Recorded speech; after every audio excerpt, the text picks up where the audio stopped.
नमस्कार दोस्त, मैं विकास विश्वकर्मा आप सबका स्वागत करता हूं विकास स्टडी पॉइंट में। दोस्तों, इस वीडियो में हम बात करने वाले हैं क्लास 12 का हिस्ट्री चैप्टर नंबर 1 ईंटें, मनके तथा अस्थियां। अब यहां से हम एक एक चैप्टर करके पूरे सिलेबस को खत्म करेंगे। देखिए, सबसे पहली चीज, जैसा कि हमने पोल साइंस में बात किया था कि सबसे पहली चीज कि हमें सिलेबस याद होना चाहिए। सिलेबस की वीडियो अगर आपको पता नहीं है, चाहे हिस्ट्री की हो चाहे पोल साइंस की हो, तो आप जाके पहले देख लीजिए। सिलेबस देखना बहुत ज़्यादा जरूरी है, फिर उसके बाद जीरो चैप्टर देखना बहुत ज़्यादा जरूरी है, और फिर उसके बाद चैप्टर को स्टार्ट करना बहुत ज़्यादा जरूरी है। जीरो चैप्टर आप देखोगे तो पूरे चैप्टर का इंट्रोडक्शन मिल जाएगा कि कौन से चैप्टर में हम क्या क्या चीज़ पढ़ने वाले हैं। यानी कि एक तरीके से आप ये समझ लोगे माइंड मैप, है ना, कि किस किस तरीके से हम क्या क्या चीज़ पढ़ेंगे और कैसे अपने सिलेबस को कवरअप करेंगे। ये सारी बातें जो होती हैं वो जीरो चैप्टर में होती है। ठीक है, अगर आपने वो सारी चीज़ देख ली है तो अब हम नेक्स्ट बात करेंगे अपने चैप्टर के बारे में। चीज़ों को बहुत ही बेहतरीन ढंग से समझिएगा। ठीक है, तो जैसा कि आपको पता है चैप्टर का नाम है ईंटें, मनके तथा अस्थियां। चैप्टर नंबर 1 है। अब यहाँ पे देखिए, सबसे पहले चीज़, जो बच्चे न्यू हैं उनको मैं आपको बताना चाहता हूँ कि आपके पास 3 बुकें हैं। कौन सी? भारतीय इतिहास के कुछ विषय, भाग 1, भाग 2 और भाग 3। बुक का नाम सेम है, बस पार्ट अलग है। पहला पार्ट, दूसरा पार्ट और तीसरा पार्ट। पहली जो बुक है इसमें हम 4 चैप्टर को पढ़ने वाले हैं, दूसरी बुक में भी हम 4 चैप्टर को पढ़ने वाले हैं, और तीसरी वाली बुक में भी 4 चैप्टर पढ़ने वाले हैं। ठीक है, इस तरीके से देखा जाए तो टोटल हम 12 चैप्टर को कवरअप करेंगे। और ऑल ओवर चैप्टर की मैं बात करूं तो टोटल थे 15 चैप्टर, जिसमें से 3 चैप्टर जो थे वो डिलीटेड हो रखे हैं। इतनी बात समझ में आ गई। अब हम पहली बुक को स्टार्ट करेंगे। तो देखिए, पहली जो बुक है वो ये है, और यहाँ पे सबसे पहला जो चैप्टर है वो है ईंटें, मनके तथा अस्थियां। दूसरे चैप्टर की बात करें तो राजा, किसान तथा नगर। तीसरे चैप्टर की बात करूं तो बंधुत्व, जाति तथा वर्ग। और चौथे चैप्टर की बात करूं मैं तो विचारक, विश्वास तथा इमारतें। ये हैं 4 चैप्टर, एक एक करके हम चीज़ों को देखने वाले हैं। अब यहाँ पे मैं आपको एक चीज़ बता दूं कि जिन बच्चों को नोट्स चाहिए, कई सारे ऐसे बच्चे होते हैं जो कहते हैं भैया नोट्स चाहिए, तो नोट्स के लिए मैं आपको बता दूं, या तो डिस्क्रिप्शन में दिया हुआ है नोट्स का लिंक, जाके आप चीज़ों को देख सकते हो। अदरवाइज डिस्क्रिप्शन में नंबर है व्हाट्सएप का, आप वहाँ पे भी कमेंट मतलब मैसेज करके नोट्स पा सकते हो ईजिली। ठीक है, अब ऐसे कुछ बच्चे होंगे जो ये कहते होंगे कि सर यूट्यूब पे हम वीडियो देखते हैं और यूट्यूब पे बहुत ज़्यादा डिस्ट्रैक्शन होता है, बहुत सारे ऐड चलते हैं और ऐड देखने से हम डिस्ट्रैक्ट हो जाते हैं, यानी कि हमारा ध्यान भटक जाता है। उनके लिए क्या चीज़ है, तो आप विकास स्टडी पॉइंट का ऐप डाउनलोड कर लीजिए। विकास स्टडी पॉइंट जो है प्ले स्टोर पे लिखिए, आप वहाँ से इजीली डाउनलोड कर सकते हैं विकास स्टडी पॉइंट का जो ऐप है वो, और वहाँ पे आपको कोर्स मिलेगा, क्लिक कीजिएगा और इजीली वहाँ पे चैप्टर वाइज सारी videos, notes, test series, important question, हर एक चीज़ अवेलेबल कर दिया गया है। आप चीज़ों को बहुत ही बेहतरीन ढंग से देख सकते हैं। ठीक है, तो यहाँ पे समझिए सबसे पहला जो, अच्छा एक चीज़ और मैं सूचना देना चाहता था, आप चाहे कोई से भी मीडियम हो, चाहे इंग्लिश मीडियम में हो चाहे हिंदी मीडियम में हो, ठीक है, चाहे आर्ट्स के स्टूडेंट हो चाहे कॉमर्स के हो चाहे साइंस के हो, अगर आपको नोट्स चाहिए तो जो हमारे एक्सपर्ट टीचर हैं जिन्होंने नोट डिजाइन कर रखा है, आप नोट्स ले सकते हो। ठीक है, सबसे पहली चीज़, नोट्स का जो डेमो है वो आपको फ्री ऑफ कॉस्ट मिलेगा, चीज़ों को देखिएगा। अगर उसके बाद आपको पसंद आता है कि लगता है कि हाँ नोट्स बेहतरीन है, तो आप उसको परचेज कर लीजिएगा। पिछले साल के बहुत सारे बच्चों ने नोट्स परचेज किया था और उनको अच्छे से स्टडी किया था, बहुत ही ईजिली, बहुत ही मतलब ये मान लो कि कम प्राइस पे मिल सकता है आपको, बहुत ही कम, मिनिमम प्राइस। जो आप कहते हो ना मोमोज खाने जाते होगे तो एक प्लेट जितने में आता है ना, उतने पे आपको उतने पे एक नोट्स मिल जाएगा आपको। ठीक है, तो आप इजीली नोट्स ले सकते हो, अच्छे से पढ़ सकते हो। ठीक है, तो अब टेंशन वाली बात कुछ नहीं है, विकास स्टडी पॉइंट पे आपको सारी चीज़ देखने को मिल जाएगी। यहाँ पे आप समझते हैं चैप्टर के बारे में। तो देखिए, सबसे पहली चीज़ यहाँ पे आप समझिए मैप, जहाँ पे हम पहला चैप्टर है ईंटें, मनके तथा अस्थियां, उसमें हम हड़प्पा सभ्यता के बारे में हम पढ़ने वाले हैं। तो हड़प्पा सभ्यता देखिए, सबसे पहले ये देखिए, ये है भारत का मैप। ठीक है, भारत का मैप है, ये है गुजरात का साइड, ऐसे ऐसे होते होते, ठीक है, ऊपर जाएंगे तो राजस्थान, ऐसे करते करते करते करते यहाँ पे आ जाएंगे तो पंजाब, और इस तरीके से जम्मू कश्मीर होते होते इस तरीके से अपना मैप डिजाइन हो जाता है। लेकिन जिस टाइम पे भारत और पाकिस्तान का विभाजन नहीं हुआ था, सबका सब भारतवर्ष कहलाता था, और उस टाइम पे ये जो जगह आपको दिखाई दे रहा है इसको कहते हैं हड़प्पा, और ये है मेहरगढ़, और नीचे हम बात करते हैं मोहनजोदाड़ो। ऋतिक रोशन की फिल्में भी इसी चीज पे आई है, मोहनजोदाड़ो के ऊपर। ठीक है, तो हड़प्पा हो गया और ये मोहनजोदाड़ो हो गया। हम स्टोरी जो पढ़ने वाले हैं इन्हीं के बारे में पढ़ने वाले हैं कि हड़प्पा और मोहनजोदड़ो के बारे में स्टोरी हम देखने वाले हैं। ठीक है, इसी के ऊपर पूरा चैप्टर बेस करता है। ठीक है, तो इन चीजों को हम समझने वाले हैं बहुत ही बेहतरीन ढंग से। तो देखिए, सबसे पहले मैं आपको बता दूं हड़प्पा का पता कैसे चला। तो क्या कहा यह जाता है कि यहाँ पे एक रेलवे लाइन का निर्माण किया जा रहा था। तो उस रेलवे लाइन का जब निर्माण किया जा रहा था तो जहाँ पे पटरियां बिछाई जा रही थी वहां पे ईंटें मिली, और जब ईंटें मिली तो लोगों को उत्सुकता बढ़ी कि यहाँ पे ईंट कैसे आ सकती है। तो उस टाइम पे वहां पे ईंटों की संख्या थोड़ी ज़्यादा मिलने लगी, तो लोगों को क्यूरियोसिटी कुछ ज़्यादा हुई कि भाई इस तरीके से कैसे मिल सकता है। ठीक है, तो उन्होंने सूचना पहुंचाई, ठीक है, ऊपर तक, और फिर उसके बाद वहाँ पे खुदाई स्टार्ट हो गया। तो बाद में पता लगता है कि हो ना हो यहाँ पे कोई बस्ती रहती है।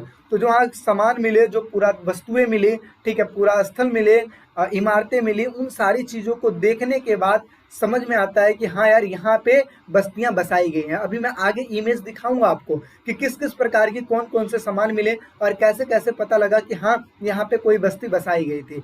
तो यही है अपना पूरा चैप्टर जिसके बारे में हम पढ़ने वाले हैं, सबूतों के बारे में कि कैसे हमें पता लगा कि हड़प्पा में ये चीज़ है, और किस किस बिहार पे हम कह सकते हैं कि हड़प्पा में कैसे कैसे लोग रहते थे, क्या क्या खाते थे, कौन कौन से जानवर रहते थे, कौन कौन से ऐसे सबूत हैं जिसके थ्रू हम ये चीज़ें बोल सकते हैं।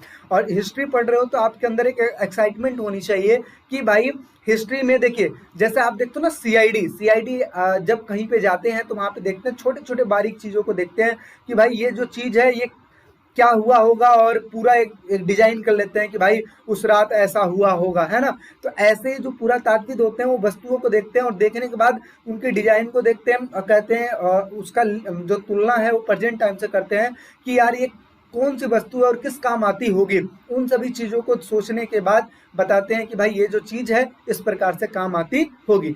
तो इसी के बिहाफ पे पूरे हड़प्पा की खोज हुई थी, तो इसी के बारे में हम पढ़ने वाले हैं। तो यहाँ पे देखिए, सबसे पहले बात करें तो हड़प्पा सभ्यता देखिए, हड़प्पा सभ्यता को सिंधु सभ्यता भी कहा जाता है क्योंकि ये सिंधु नदी के किनारे बसी हुई थी, इसलिए इसको सिंधु सभ्यता भी कहते हैं या फिर हड़प्पा सभ्यता कहते हैं।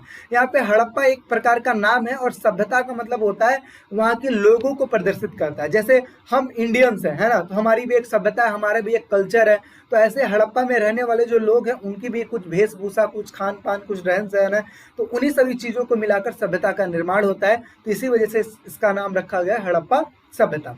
तो देखिए, हड़प्पा सभ्यता को सिंधु सभ्यता के नाम से भी जाना जाता है क्योंकि यह सिंधु नदी की घाटी में फैली हुई थी, यानी कि सिंधु जो नदी थी वहीं पे पूरा फैला हुआ था, इसलिए इसको सिंधु सभ्यता के नाम से भी जाना जाता है। ठीक है, और इसकी खुदाई जो थी सबसे पहले हुई थी, इस वजह से इसको हड़प्पा सभ्यता कहा जाता है।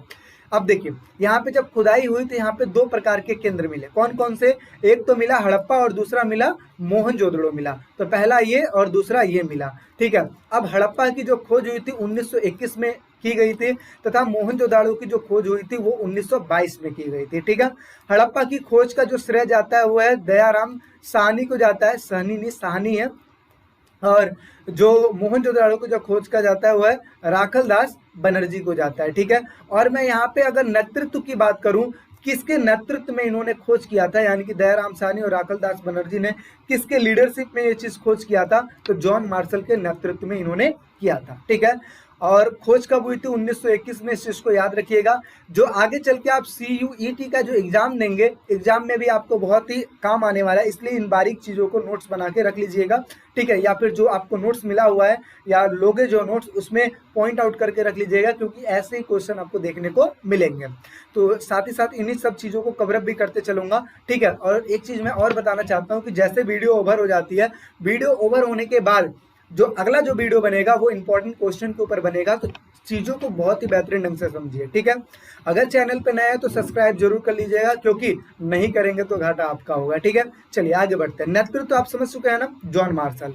नेक्स्ट बात करते हैं, अगला समझते हैं निर्धारित समय। अब जैसे खोज का एक डेट समझ में आ गया, कब? 1921 में खोज हो गया, लेकिन वो चीज़ कब की है ये भी तो पता होना चाहिए। तो देखिए यहाँ पे मैं आपको एक चीज बता दूं, जैसे मान लो ये पेन है, इस पेन को खोजा गया, एक डेट होगी, हाँ इस डेट पे ये चीज मिल गया, लेकिन इस पेन को कब मैन्युफैक्चर किया गया था, कब का ये पेन है, वो तो डेट अलग होगा ना। तो ऐसे ही जो हड़प्पा है, हड़प्पा का डेट क्या है, कब की सभ्यता है ये, तो कहा जाता है 2600 ईसा पूर्व से लेकर 1900 ईसा पूर्व की सभ्यता है। ठीक है, अब देखिए 2600 ईसा पूर्व से लेकर 1900 ईसा पूर्व की सभ्यता है। इस चीज को याद कर लीजिए, रट लीजिए, जो करना है कर लीजिए, लेकिन आप ध्यान में रखिएगा। ठीक है, ये मत दिमाग लगाइए कि 26 से 19 ये उल्टा क्यों चल रहा है, ये बाद में आपको बताऊंगा मैं, इसलिए क्योंकि कई बार मैंने आपको बताया है ईसा पूर्व और ईस्वी में अंतर नहीं पता है, कमेंट सेक्शन में कमेंट करो, मैं आपको इसके ऊपर वीडियो भेज दूंगा कि ईसा पूर्व और ईस्वी में क्या अंतर होता है। अदरवाइज आप इस चीज को याद कर लीजिए, 2600 ईसा पूर्व से लेकर 1900 ईसा पूर्व इसका काल माना जाता है। और जब वहां पे खुदाई होती है तो इस प्रकार की वस्तुएं मिलती है, जैसे ये राजा की मूर्ति मिली, ठीक है, तांबे का और कांसे का बर्तन मिला। ठीक है, एक मूर्ति, एक आप ये समझ सकते हो कि मड़ मूर्ति आप ये समझ सकते हो। ठीक है, साथ ही साथ इस प्रकार का आप एक जैसे मुहर होता है ना, मुहर स्टैंप जिसको कहते हैं, तो देखिए ये स्टैंप है। ठीक है, ये इस टाइप्स के स्टैंप है। यहाँ पे देखिए घोड़ा जैसा भी बना हुआ है। ठीक है, घोड़ा आप नहीं कह सकते, ये कुछ जानवर है, बारहसिंघा जैसे सिंग बहुत ज्यादा होते हैं वो है। ठीक है, इसके अलावा ये मनके हैं, मनके मतलब मोतियों की माला हो गई, एक प्रकार का औजार है। ये शिवलिंग है, तो आप देखो शिवलिंग की जो चीजें हैं कब से पूजा होती हुई आ रही है। पहले के जो लोग थे ना वो नेचुरल चीजों को ज्यादा मानते थे, और आज के जो लोग हैं वो नेचुरल चीजों को ज्यादा ही मानते हैं। ठीक है, नेचुरल मतलब समझते हो, जिसका जिस चीज में आस्था है उस चीज को मानते हैं। आज भी आप देखते हो कि मोस्टली जो लोग होते हैं सुबह उठने के बाद, पूजा करने के बाद सूर्य भगवान को जल अर्पित करते हैं, है ना, तो वो चीजें हैं। आगे तांबे का दर्पण, ये इस प्रकार के तांबे का दर्पण होता था, और एक मातृ देवी की मूर्ति है, तो ये इस प्रकार से है। ठीक है, क्योंकि इसमें देखिए आभूषण लदे हुए हैं इस वजह से। आगे समझते हैं, और जब वहां पे देखिए जब खुदाई हुई, जब ईंट मिला, तो खुदाई होने के बाद इस प्रकार की जो चीजें हैं वो सामने आई। तो आप इस चीज को देखकर ये अंदाजा तो लगा सकते हो ना, ये अपने आप तो बनी नहीं होगी, कोई ना कोई तो बना ही होगा। तो पूरा तात्विक इन सभी चीजों की छानबीन करते हैं, और छानबीन करने के बाद ये कहते हैं कि भाई यहाँ पे इस प्रकार की चीजें हुई होंगी, और सबूते के माध्यम से सारी चीजें बता दी जाती हैं। आगे समझते हैं जानकारी के स्रोत। आखिर हमें हड़प्पा सभ्यता के बारे में कैसे पता लगा, तो देखिए खुदाई में मिली इमारतों के द्वारा पता लगा, पूरा वस्तुओं के द्वारा पता लगा। ठीक है, पूरा स्थलों के बारे में पता लगा। पूरा वस्तु माने पुरानी वस्तुएं, पूरा स्थल मतलब पुरानी जगह, जैसे स्थल ही तो है ये सब। ठीक है, मृद भांड मतलब मिट्टी के बर्तन। ठीक है, मिट्टी के बर्तनों के द्वारा पता लगा। आगे औजार, औजार इस प्रकार के औजार, और भी बहुत सारे औजार मिले वहां पे। आभूषण मिला, जैसे देखो मन का एक प्रकार का आभूषण ही तो है। मूर्तियां मिली, जैसे देखो पुरोहित राजा की मूर्ति मिली थी। मुहरे मिली, मुहरे का मतलब होता है स्टैंप, देखो इस प्रकार का स्टैंप भी देखने को मिला। बाट मिला, बाट समझते हो क्या, तराजू बट्टा जो होता है, तराजू बट्टा, तो इससे भी आप समझ सकते हो कि व्यापार किया करते थे वो, और व्यापार में जो है ये चीज काम आता होगा। ठीक है, आगे पक्की जो ईंटें हैं, पक्की ईंटें वहां पे मिली, देखिए सारी पक्की ईंटें होता है।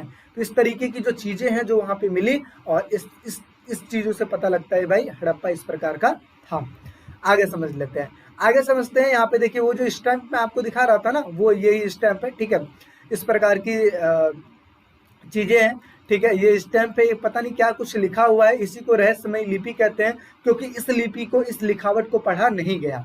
ठीक है, जैसे हम जो भी चीज लिखते हैं, जैसे मान लीजिए अभी मैं लिख के समझा रहा हूँ, ये हिंदी भाषा में समझा रहा हूँ, तो हिंदी भाषा क्या है, एक देवनागरी लिपि है। ऐसे ही एक प्रकार की लिपि है, एक प्रकार का संकेत है, लेकिन इसको पढ़ा नहीं गया। ठीक है, तो ये चीजें हैं।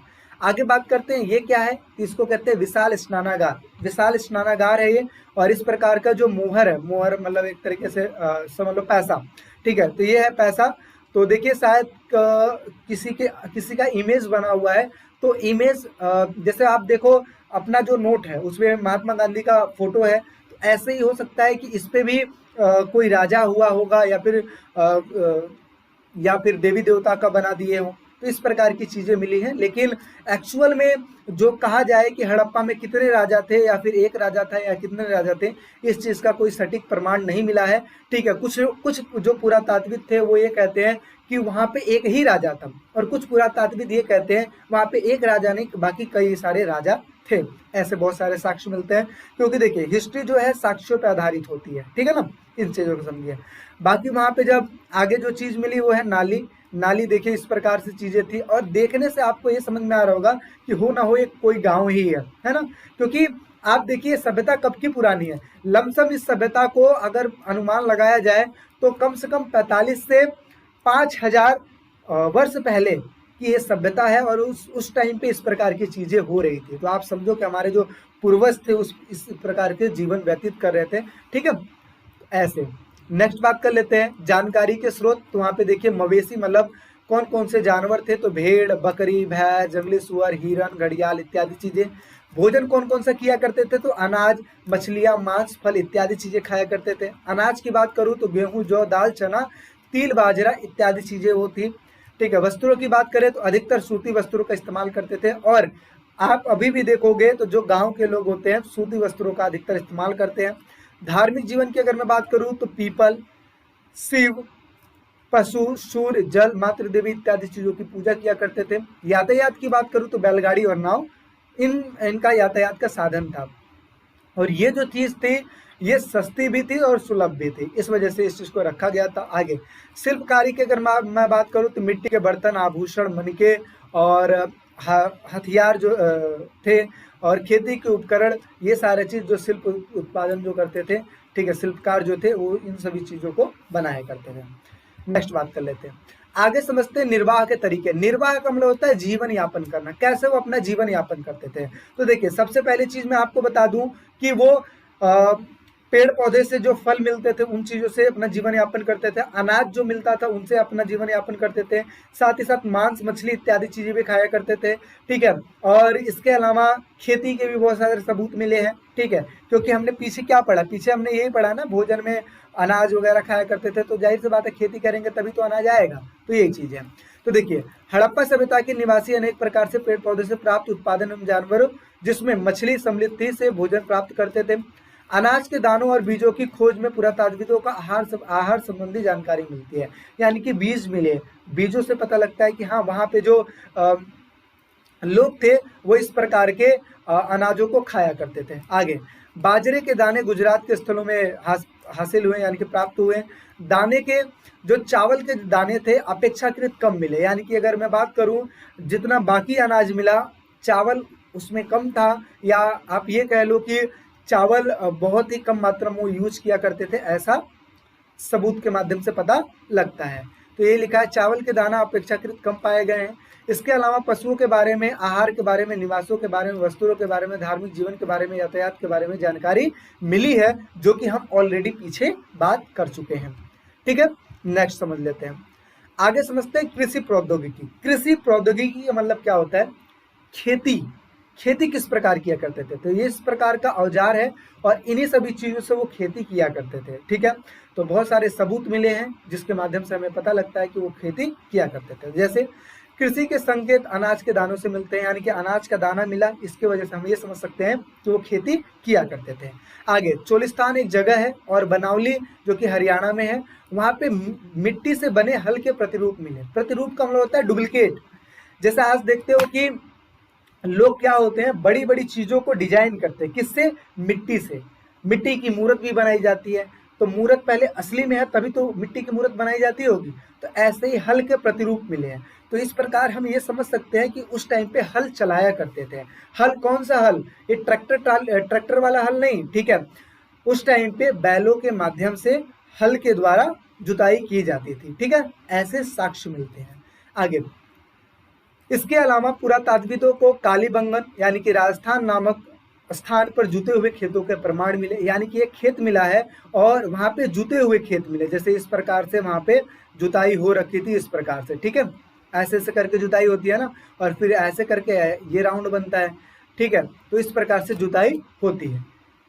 आगे समझते हैं, इस खेत में हल रेखाओं के दो समूह आपस में समकोण पर काटते हैं। तो देखिए समकोण का मतलब क्या होता है, जब एक बार जुताई इस साइड से होती है और एक बार जुताई इस साइड से होती है, तो जाहिर सी बात है ये एक दूसरे को कहाँ पे काटेंगे, समकोण पे ही तो काटेंगे। तो ये चीज लिखा है, इस खेत में हल रेखाओं के दो समूह आपस में समकोण पर काटते हुए विद्यमान थे, और इससे ये भी पता लगता है कि खेतों में 2 या 3 प्रकार से सब्जियों को या फिर फसलों को उगाया जाता था। इससे ये भी पहचान मिलता है। जैसे जो भी लोग हैं जो शहर में रह रहे हैं, उनसे मैं थोड़ा सा रिक्वेस्ट ये भी करना चाहूँगा कि आप भाई थोड़ा सा खेती के बारे में नॉलेज रखो। नहीं आप जा पाते हो, नहीं आपका गांव है, गांव में ठीक है, तो उस तरीके से आप क्या करो, आप वीडियो में देखो कि किस प्रकार से खेती की जाती है, तो चीज़ों को बहुत ही ईजिली आप समझ सकोगे। ठीक है, आगे समझते हैं, क्योंकि आगे आप यही पढ़ोगे कि रबी की फसलें कौन सी होती है, खरीफ की फसलें कौन सी होती है, जायद की फसलें कौन सी होती हैं, तो इस वजह से आपको चीज़ों को समझने में मदद मिलेगी। आगे, फसलों की कटाई के लिए प्रयुक्त औजार जानने का प्रयत्न भी किया गया है, तो इस प्रकार के औजार भी मिले हैं। आगे, अफगानिस्तान में सोतुरघई नामक हड़प्पा स्थल में नहरों के प्रमाण मिले हैं। अब खेतों में सिंचाई की जाती थी, किसके द्वारा? नहरों के द्वारा। साथ ही साथ नहर तो मिले, कुओं की भी संख्या मिली है, यानी कि कुएं बहुत सारा ज़्यादा मिले हैं। ठीक है, कुएं मिले हैं लमसम 700 के आसपास के वहाँ पे कुएं मिले हैं। ठीक है, तो इस तरीके से देखा जाए। नेक्स्ट बात कर लेते हैं, पूरा वस्तुओं की पहचान कैसे की जाती है, यानी कि पुरानी वस्तुओं की पहचान कैसे की जाती है। सबसे पहली चीज, वस्तुओं को देखा जाता है। देखने के बाद हमें ये समझ में आता है कि हाँ ये वस्तु है, ठीक है, पहले किस चीज की बनी हुई है, क्या काम आती है, और इसका प्रेजेंट टाइम से कोई रिलेशन है। जैसे मान लीजिए ये है, इस चीज को देखने से आपको समझ में आ रहा होगा कि ये सिलबट्टा है, और सिलबट्टा आज के डेट में भी यूज किया जाता है। तो आप ये समझ सकते हो कि सिलबट्टा जो पहले था आज भी है।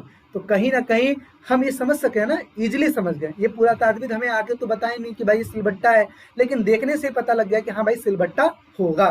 ठीक है, इस तरीके से तो पूरा वस्तुओं की बनावट को देखी जाती है, उसमें इस्तेमाल की जाने वाले धातु या पत्थर को देखा जाता है, फिर अनुमान लगाया जाता है कि यह किस काम आती होगी, और इसे वर्तमान से संबंध करके देखा जाता है, यानी कि वर्तमान से जोड़ने की कोशिश की जाती है। जैसे हड़प्पा में अवतल चकिया की तादाद मिली है, यानी कि इस प्रकार की जो चकिया है उसकी तादाद मिली है, संख्या मिली है।